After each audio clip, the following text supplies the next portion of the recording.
You know, and for us parents, like that power struggle is like, no, I'm the boss. Right. You know, get it under control. So I think that I find myself regretting sometimes that I don't listen more to, you know, what he's really saying is not what he's really displaying. And I think that our relationship is different. Me and my son's relationship is a lot different than me and my daughter's relationship because of how I have to discipline him so much. You know, how I have to, or how I choose to discipline him, or how I choose to kind of, you know, parent him differently. So I regret that, the choices that I make sometimes, and, you know, not just sitting him down and talking to him the way I talk to her, because I feel like I can't. I feel like if you want to rock, let's roll. You know, I feel like he take me, he bring the gangster out of me. You know, so and I was actually talking to, I think I talked to you as well, my mother, about how my dad was like militant when it came to cleaning. He was like white glove clean. Like every time we cleaned up, no, he would go behind something and, you know, that, oh, this not clean. You know, he was that. And I hated that as a child. I remember nights sleeping in the bathroom because I had cleaned it up so many times that he would come back and be like, it's not clean. It's not clean. So I just went to sleep. I'm like, it's never going to be clean. And so I intentionally don't do that to my kids. And I expect to say, hey, clean up your room. And then I don't have to go behind them because it should be clean. But in doing that, their room ain't never clean. And in doing that, I end up having to clean. And Ebony, no, I would clean. I would having to do more because I don't want to put so much on them. My dad was like, I don't have to clean up. I got kids, and I try to make sure that I don't put that burden on them. But I see it maybe it was a little good in there because it's teaching them responsibility, teaching them how to clean up the right way. Now I don't like mess and dirt in my house because I was trained, and I'm worried. Kayla's going to college this year. I'm worried. I'm worried she gonna be that roommate. Because you don't never know.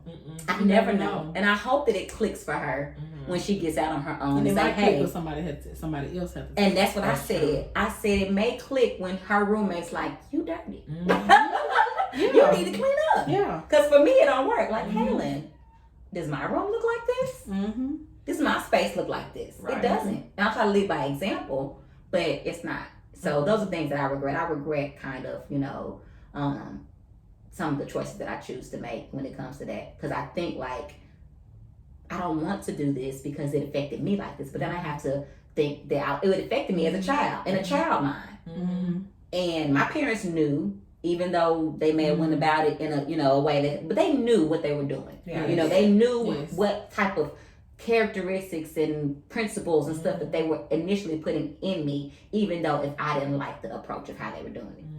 So, yeah. I'm definitely that parent that says, yeah, I'm not cleaning up the kitchen no more.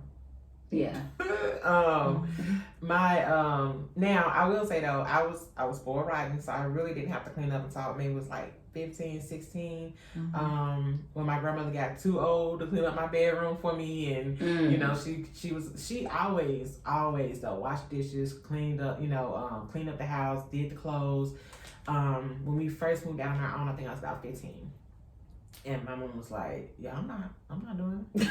I was like, I ain't either, you know, so she got a maid, you know. So Lord. So we had somebody came in. But the funny thing is, sorry, Mom, the funny thing is, my mom would clean up before the maid got there. I'm like, right. What are you doing? I just want a little mess. I don't want to see a lot of mess. Right. That would be me. Looking at you like, That was so funny to me. I'm like, now when we had a cleaning lady, because when my kids were younger, I had it was just so much going on. Yeah. And it was very overwhelming. And you know, like the bigger the house, the more stuff you gotta clean up. And they don't tell you that. Right. I'm like, Lord, that's what I pray for. And it's constant. All the time. With kids, constant. all the time. It is. So when they were younger, I had help, thank God. And so but now, plus we didn't have a dishwasher. We didn't get a dishwasher, I think, until like 3 or 4 years ago. It was our first time getting a dishwasher. So my kids, now they know the luxury of a dishwasher. Mm-hmm. And so, but back then I was like, oh my God, I can't make them wash all these dishes. So we would take turns. But yeah, I mean, I'm definitely that parent. Like now I'm like, I'm not cleaning up. Because if I go to work and work a whole 9 to 5, then come home and got to run. My second job is a full-time mom too. Nah. I definitely feel like they need responsibility. They need to be responsible for something. Right. This ain't just no luxury life. Right. I'm not your maid and your mama and your best friend and your girlfriend. Whatever. I'm not baby mama. No, I'm not giving you money. You're not caking me for free. Right. And it's not easy. I feel like my mom made it look so easy. easy. They did. Definitely. Like she kept everything was just clean in our house, and she did it. You know what I'm saying? Like, and I find myself doing the same thing. I wrote a status about on Facebook. I'd be fussing at Katie cleaning up her room. You never clean your room, hanging up. So, you know what I'm saying? And she just sitting there looking at me. You know what I'm saying? And then you worry when they get to college time, is she gonna be that kid? But because I'm just doing it for her, And when I look back on it now, I'm like, she was doing it right. You know what I'm saying? I need to be more into that kind of thing, but you just don't. And sometimes you get to the point where I know they ain't gonna do it right, so let me just do it. I have a lot of moments like that. Like they don't do it, so I just do it myself. Like that's me when it comes to my space, like the kitchen and the stuff that we have 3 floors. So the bottom floor, the basement floor is David's floor because he has his office and his workout stuff. My floor is my room and the kitchen and the living room. Then the kids' floor is up there. So it's like, as long as my floor good, so you got your chores on my floor. Don't let them be messed up. But your floor, I have removed myself from the stress and the worry. I have 1 day a week. I schedule something every day, and this is something for me, and I try to teach my children as well. Schedules are not just to run your life; they're to help you. So I'm a very person that will be everywhere if I don't have a schedule. So I have a cleaning schedule. Like Mondays, I do something. Tuesdays, Wednesday, Thursday, Friday. So I don't get so overwhelmed on one day. But so Thursday is my day to go upstairs and clean whatever extra needs to be cleaned. But their rooms, I learned I'm just have to let that go. And I know sometimes I shouldn't, because it's like, okay, when are you going to hold them accountable? When are you going to hold them responsible? But it's only so much yelling I can do. Yeah, it's only so much stressing that I can do. And if I'm continuing to stress about the same thing, or worry about the same thing, you know what? I'm going to have to lay this OCD aside and let them wallow in their dirt. It's like, close the door when you leave your room. And don't bring your mess down in my space. Because I can't even stress out about it no more. Right. That's true. So how long do you guys think being a mother lasts? And let me put emphasis on that. So what I'm saying is, like you were saying, Tiffany, now we can talk to our mothers. We're not on their same level, but we've been through life as well. They've been through life, and now it's kind of like, okay, Mom, tell me what to do. Or, now you're wanting that advice. Now you're like, okay, yeah, I'll listen. But how long do you think mothering lasts or parenting lasts? Forever. I can't imagine, mine is young, but I can't imagine not worrying about them in some form or fashion. But the saying is, a minute on your lap and a lifetime on your heart. And I know you're gonna worry about them and pray for them. I am a firm believer that my mother's prayers kept me out of some situations. Yes. You know what I'm saying? Like it was her just kind of when I wasn't praying for myself.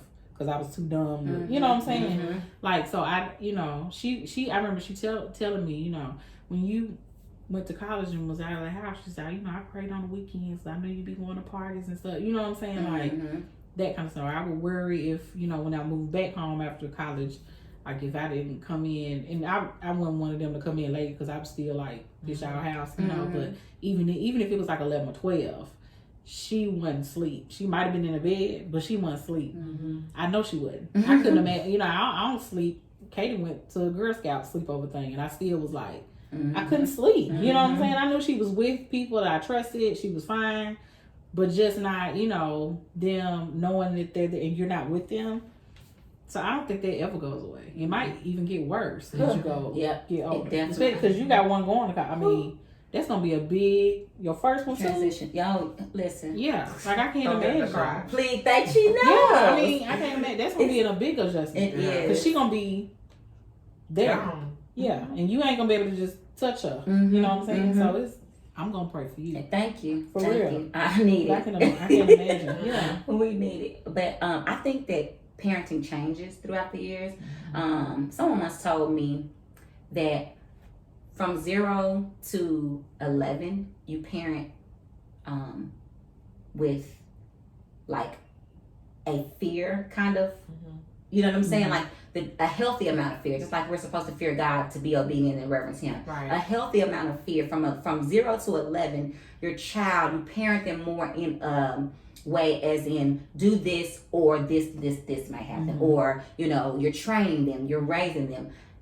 From 11, you know, on, it's kind of like you shape the person that they become. Right. And so you kind of shift that parenting, which I've experienced with my daughter. Now we're like best friends, even though I say I'm not your little friend, Right. you know what I'm saying? But she's my best friend because I have already shaped, and she's become the person she's going to be. Right. So at this point, I have to kind of throw my hands up in the mothering sense, as I was controlling and manipulating her in a way, as to being more of a supportive role to her.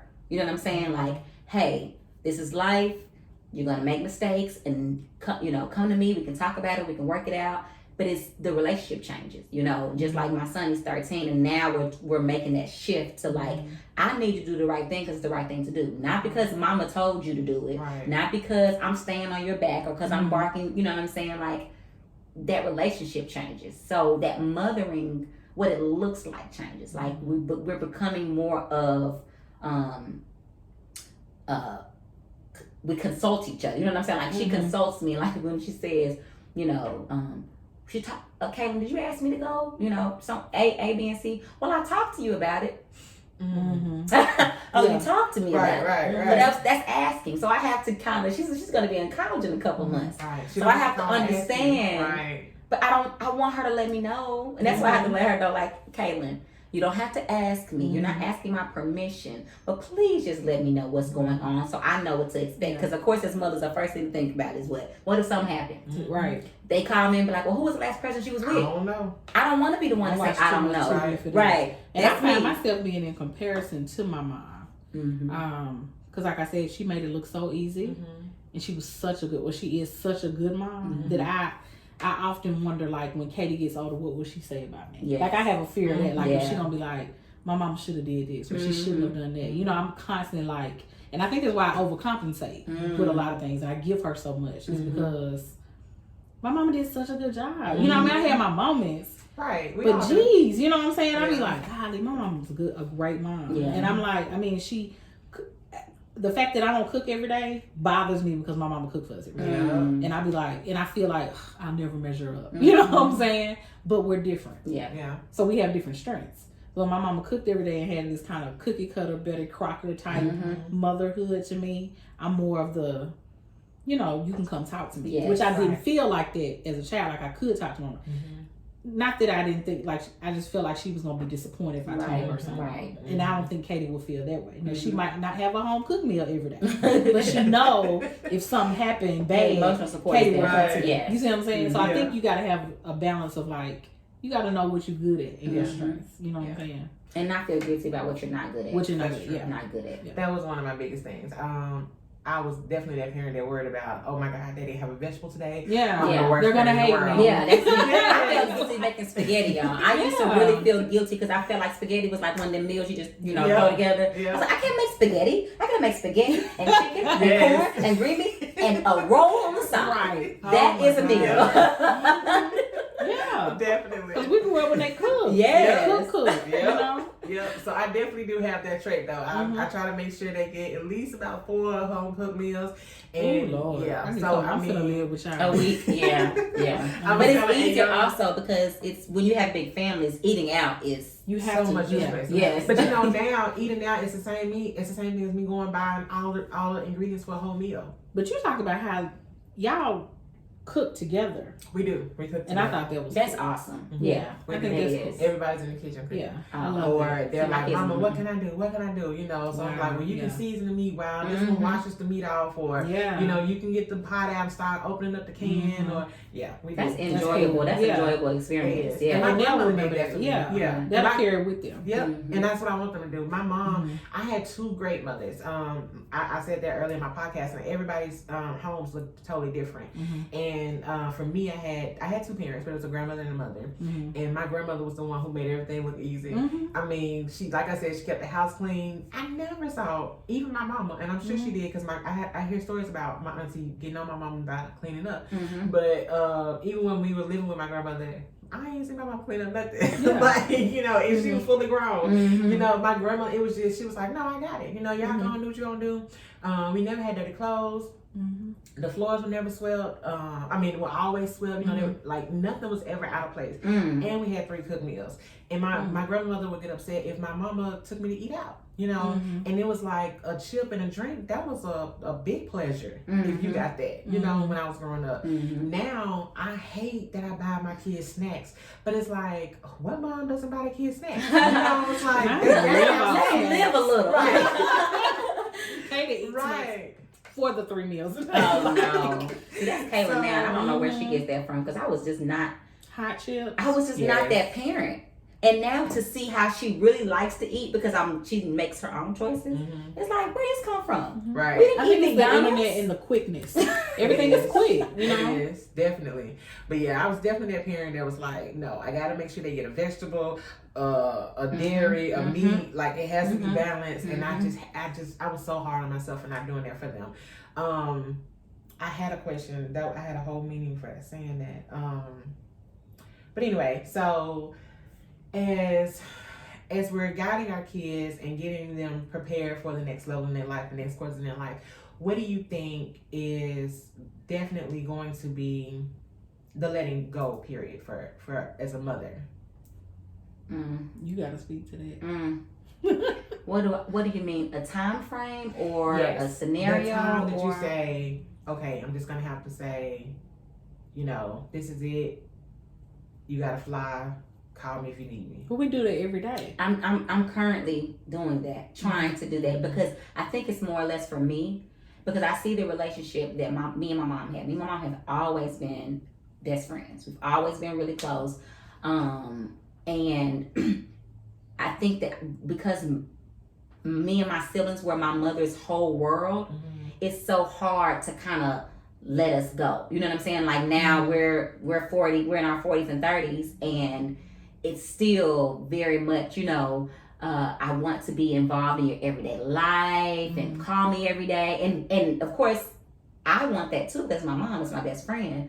But I also know that the worry that she goes through, because it was hard for her to let go, because her life was us, you know. And so I think I consciously make an effort to say, okay, Ayana, you need to kind of start peeling back a little bit, so that when your kids do go and grow and fly and start their own families and, you know, start doing what we raised them to do, I don't feel so sad and I don't feel so forgotten or left behind. You know what I'm saying? Because this is what I'm raising my children to do. I'm raising my children to be successful, to be happy, to be peaceful, to be healthy, and to live their life. And whatever that may look like for them individually, that's what I'm raising them to do. Right. So I have to sit back and feel accomplished in that, and not feel like that it's a sad moment, even though I know I'm gonna miss my babies and them being, you know what I'm saying, my babies, them being mine. You know, it's like it's mine, it's for me, it's my possession. You know, I have to understand that we're not parents to control. We're not parents to have these little people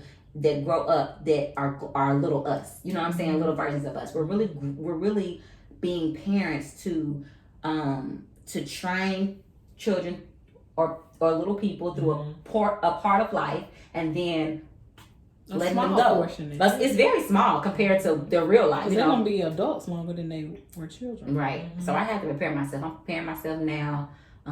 As my daughter is prepared to go to college, I'm just, you know, I'm really trying to savor this last summer that we're gonna have together. So I think we're spending a lot more time together, as far as like movie nights and just her getting in the bed with me, and because she's not very much of a hugger or you know what I'm saying. That's not her personality. But I can see now that she's becoming more of that, because I think for her too, she's realizing like, I'm not gonna be able to do this every day.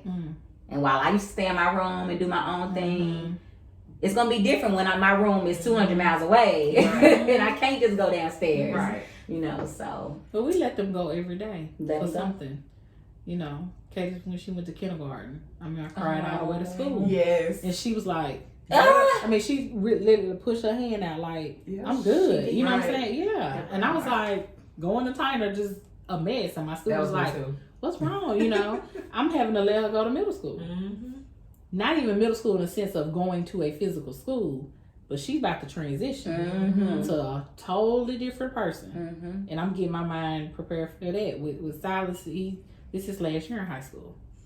And wow, he's been in my life since he was 11. You know what I'm saying? I can't believe he's finna be a senior. You know what I'm saying? And not having to fall over a soccer ball in my house. You know what I'm saying? Like just stuff like that. That's gonna be a transition for him, because in my head he's still a little kid, and he's about to be a man. Eli going to daycare the first day was like, you know what I'm saying? We let them go all the time. You know what I'm saying? But I guess that's part of the process, though. You know? Yes. My mom definitely spoiled me to the point where I didn't want her to let me go. Like, even now, like if I could have my mama right here in the same house with me, even though we don't get along, like, and I love you, mom, but she knows good and well we cannot stay in the same house together longer than maybe 4 or 5 days. Like that's it. But if I could, like, I would buy a huge house, you know, just so we could be in the same house. Like I tell her all the time, like, I need you right here beside me, like, you know. But she ruined me, so that was on her. So and those relationships form the relationships I think you have with your kids. They do. And that's so funny you say that. That's one reason I fell in love with my husband, because when we were dating, I asked him, I said, what if my mom got sick and she had to go on a nursing? He was like, no, she had to live with us, right? Right. And I knew then, I was like, oh yeah, you're right. Yeah, you know what I'm saying? Because he was like second night, he was like, she come with us, right? Like he was looking at me like, of course, you know, though, you know, I didn't want to let her go, you know, and that kind of thing. So I think that forms how we feel about our own children. Definitely. My mom was very innovative when I was growing up. It was always something we were doing, you know, games and oh my God, I hated puzzles, but she would buy puzzles, and then she would buy these little, do y'all remember the paper dolls? Yes. And the paper doll clothes? Like she bought me all this stuff, and it was just like, you know, she always wanted to make sure my childhood was good, you know. So now with my kids, I was just telling my aunt that this past weekend, because we did, even though it was Father's Day, you know, we still did like ices for the kids, or we call them margaritas. But you know, we did the margaritas, and you know, we had movie night and game night and whatever. So you know, I want to make sure that I definitely have that in my kids' childhood, the same enjoyments that I had, that my mom made sure that I had. Because I don't want my kids ever growing up saying, you know, well, I don't remember anything about my childhood. I don't, you know, and my husband literally told me that. And I asked him, because I was like, you know, what did y'all do? You know, he was like, I don't know. We didn't do nothing, you know. And it's like, oh, okay, well, we definitely can't do that in this house. Right. Like, no, I need my kids to say, oh my God, I remember this moment. Or, you know, oh, my mom used to let me cook in the kitchen with her. Or, you know, whatever. Because I remember a time when they were little, I used to be like, hey, y'all get out my kitchen. Right. You know. But now it's like, hey, come on, y'all, let's go cook dinner. You know, let's cook. Like Sunday, you know, the boys was like, Mama, we'll grill. You know, of course I had to be out there with them. Right, yeah. But, you know, they were like, yeah, we got it. We're cooking for Daddy, you know. So it's like, you know, I definitely want to bring my childhood, because I had a great childhood. Like, I want to make sure that my kids have just as great or even better. At some point, we have to hit, we have to hit the realization of, I'm no longer Ebony. I'm no longer Ayan. I'm no longer Tiffany. There is a thin line between, like you said, do as I say, not as I do. My mom, I said this last week, you know, she didn't really say, hey, I went through this. It was, don't do this. You'll never have to go through that. You know, it was never, let me explain to you the consequences of me going through this. You know what I'm saying? It was, you know, because like you said, it was forbidden, or you was just too young to understand, or whatever, you know, the case may be. Because even with my body, when I got married, I was very modest. because I grew up in a very modest home. Some things you just didn't do, like red nail polish. I still can't wear red. You know, like I have one pair of red shoes, like, you know, because it was just, you know, it's like one of those things you just don't do because like another kind of woman wears red, and we ain't doing that. So, you know, at some point we have to say, this isn't me, this is you, and we have to not blur the lines of I need you to be who I am. You know what I'm saying? And so do you guys feel like now is a great time to say, hey, listen, this is the mistakes I made, you know, don't go into this trap, or or just learn from my mistakes. You know what I'm saying? Like, is there a moment that you feel like there are age appropriate things that you can talk to about your child that you went through yourself, or you feel like, you know, no, I just need to shelter my child? Every age. I think there's a lesson for every age. Like, Olivia is very emotional. She's very either extremely happy or extremely sad, and it can happen with just like that.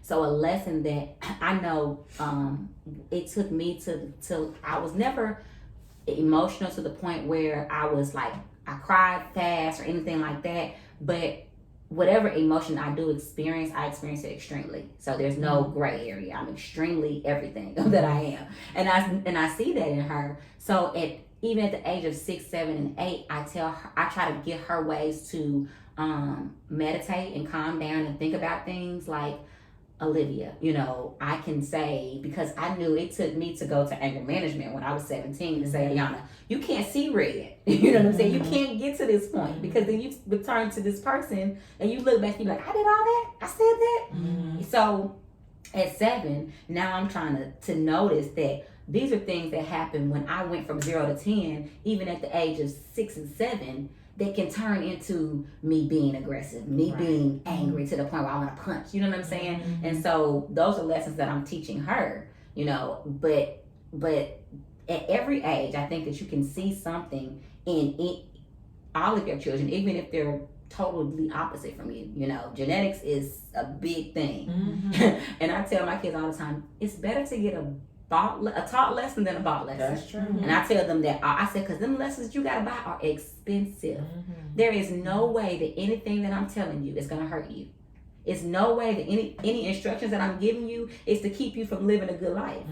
So listen to what I'm telling you, and I do share. I think our parents didn't share as much with us as we do with them.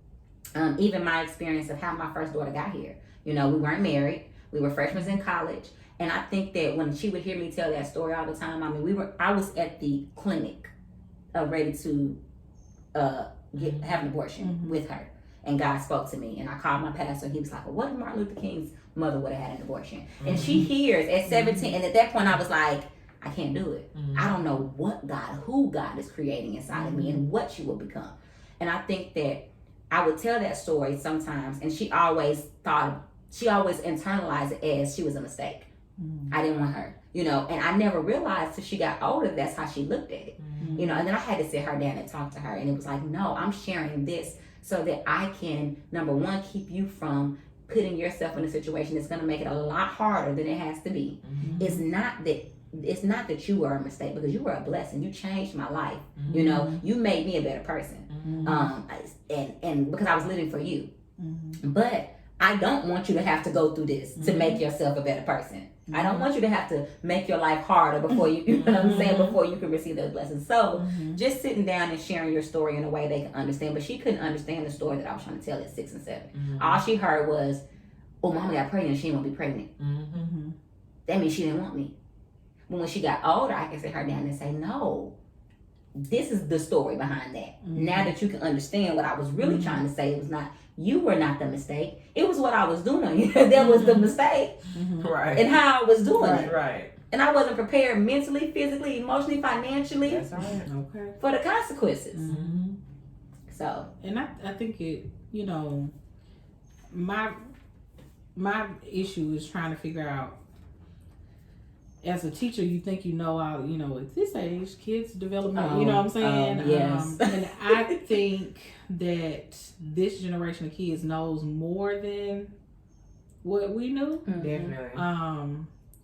it's hard for me to find a balance between like appropriateness and like, oh, I need to let her know this, because of stuff that is on TV, the stuff that I see on TV that's played on ABC even was not on ABC. Disney.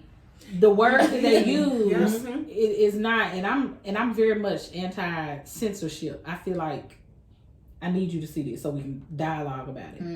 I'm not one of those like, okay, don't look. And of course, I ain't gonna let Eli sit and watch something, you know.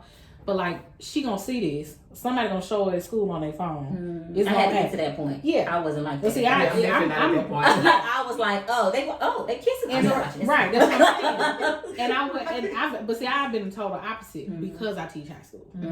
So I see the 16-year-old girls, and a lot of times we assume that they're like hot to trot. No, they making straight A's. They in stuff. Who I'm thinking perfect that is getting in the car when they leave and going to smoke marijuana. I see it every day. So I guess I see too much that I'm kind of like, Katie, this is what, you know what I'm saying? And then I be wondering, do she be like, okay, Ma. You know what I'm saying? Right. But I guess I'm so scared of her not knowing because I didn't know. Like I didn't know. Nobody told me. So when I saw it, I was like, oh, what's that? I want to do it. You know what I'm saying? Because nobody had that conversation with me. So I think I be trying to find a balance of like, okay, am I saying too much? I mean, me personally at 11, with Katie's frame, because she's so small, her showing a little midriff don't look like it does on somebody else's daughter. So when she have a little midriff showing and her mouth, she looks cute.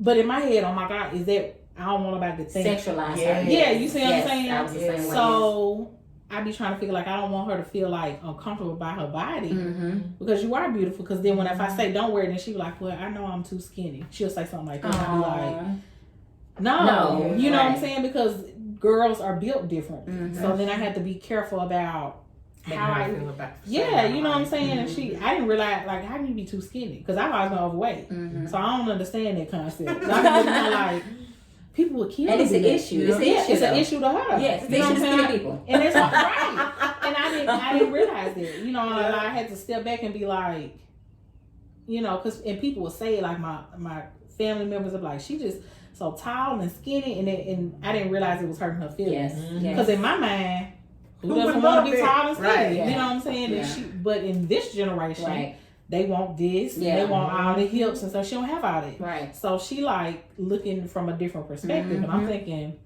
so I had to take a step back and say, you know, and then why can't I wear my top up here? Then we had to have that conversation because there are men that, you know what I'm saying? And then she was like, what do you mean? You know, and I'm like, but I gotta go there because she asking me, and I can't, and I definitely don't want to be like, well, I'll tell you when you older, right? Because somebody has to, because in this generation, I've never seen so much sex trafficking and talks of that stuff. That stuff is real. People taking these kids, you know what I'm saying? So I had to have a conversation with her about being in the store and walking off. She would do it like she'd just be, you know what I'm saying? And I look around, she gone, you know what I'm saying? And I had to tell, somebody will grab you. Right. And then she'd be like, well, why would they do that? Really? Yeah. Or then, okay, well, Mama, what are they doing with these girls? She asked because this is what's on the news. You know what I'm saying? So then you have to be like, you got to tell her the truth because it is what it is. But then I find myself being like, okay, am I telling too much? You know what I'm saying? Like for her age, but I don't know because they know so much. Yeah. And somebody's going to tell her at school. Yeah. Because somebody's mama, even with the church thing, I was telling my grandmother the other day, I was like, Grandma, you'd be surprised at how many kids that don't go to church. Like that's normal for me is church. Right. But there's a ton of those. Especially and it's more and more now that don't. You know what I'm saying? So a lot of people aren't being taught the same things that I'm trying to instill in my child. So somebody's going to show her stuff on the phone that's inappropriate. We had that conversation. My husband had that conversation about, you know, watching inappropriate things on TV with Silas. It's coming up, you know what I'm saying? In my mind, like, what is he looking? You know what I'm saying? Like, but it's so free to get it. You can get it real quick. You know what I'm saying? That's I didn't know that was a whole different. You know, there's so much stuff we didn't, and maybe it was there. It just wasn't as accessible. It wasn't accessible. Just like what we're doing. We were talking about earlier. The things that we did. We say, oh, this generation's so bad. It's so horrible. they're doing stuff we were doing. We just didn't have Facebook. It wasn't. I was listening It wasn't. I was listening to R. Kelly. I was 12 play. And we was what, 13? And I was And I'm looking like Trina. Yeah. Listen. Yeah, and listen. listen.